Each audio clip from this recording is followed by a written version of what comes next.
Badal som, ako po ceste beha kačička s malým. Zastal som a v kanáli som videl, že sa pohybujú ďalšie malé. 6 mláďat spadlo do hlbokého kanála krytého mrežou, ich mama sa k ním nevedela dostať a pobehovala po rušnej ceste.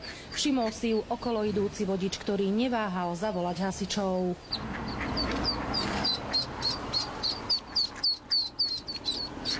Za mamičkou. Moje, aké si rýchle. Zlaté to je. Upozorňovali odstavenými blikajúcimi autami okolo idúcich vodičov na to, že sa na ceste niečo deje, aby spomalili. Ďalšie mláďa uviazlo na druhej strane cesty. Hasiči liezli do kanála popri autách, ktoré cestou prechádzali. V premávke si tak museli dávať pozor aj sami na seba.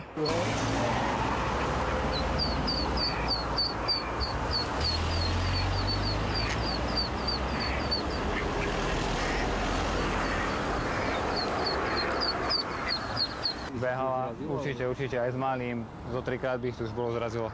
Kačacia rodina prešla z Hrona cez 2 dvojprúdovky plné aut. Hasiči ich naložili do vaku a odviezli späť k vode. Všetky sa bezpečne vrátili tam, odkiaľ sa vybrali na výlet. Oni pôjdu za ňou.